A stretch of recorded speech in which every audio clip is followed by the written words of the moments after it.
Supreme court ने बांके बिहारी मंदिर corridor विवाद में दायर सभी याचिकाओं की एक साथ सुनवाई का आदेश दिया है। अदालत ने मामले को अनावश्यक रूप से लंबा खींचने पर वकील को फटकार भी लगाई और त्वरित निपटारे की आवश्यकता जताई है।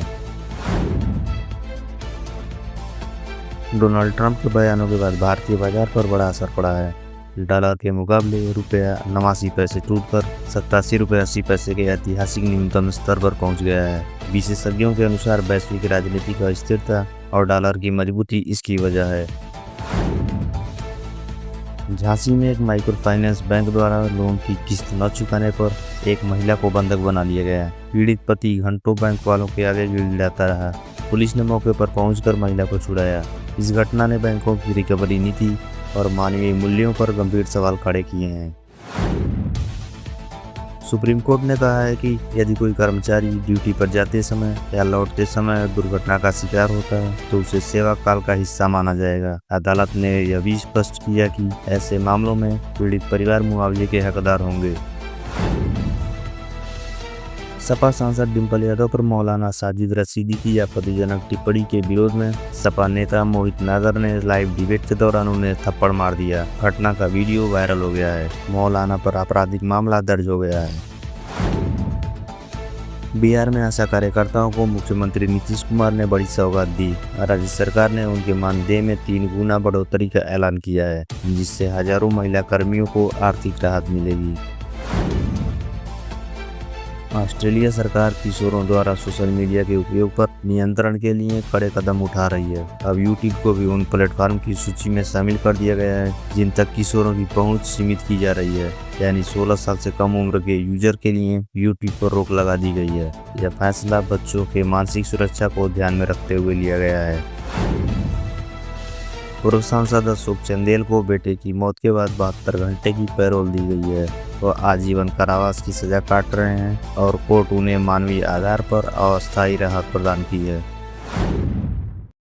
मध्य प्रदेश के सागर जिले में एक परिवार बाइक से फनते नाले के पुल को पार कर रहा था, तभी तेज बहाव में 8 माह की गर्भवती महिला बह गई। हादसा प्रशासन की लापरवाही और जल प्रबंधन की कमी को उजागर करता है।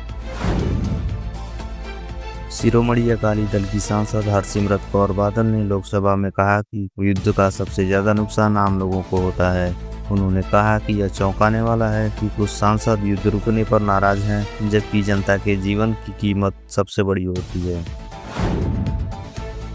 झारखंड हाई कोर्ट ने गैंगस्टर अमन साव की मुठभेड़ में मौत के बाद FIR दर्ज न करने पर राज्य सरकार को फटकार लगाई है। कोर्ट ने कहा कि कानून सभी के लिए समान रूप से लागू होता है, चाहे वह आम नागरिक हो या DGP।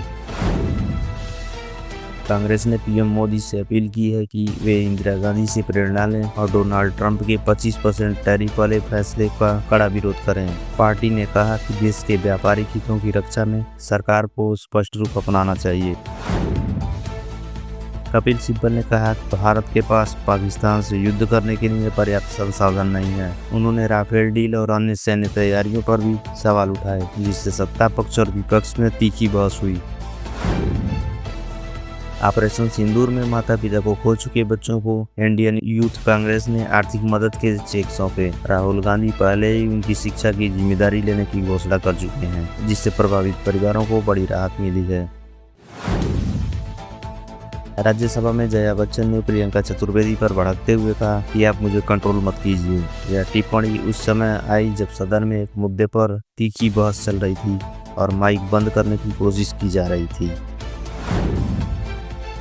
सुप्रीम कोर्ट ने कुष्ठ रोग पीड़ितों से जुड़े भेदभावपूर्ण प्रावधानों को बदलने का निर्देश सभी राज्यों को दिया है। कोर्ट ने कहा कि यह रोग अब लाइलाज नहीं है और ऐसे भेदभावपूर्ण कानून संविधान की भावना के खिलाफ हैं।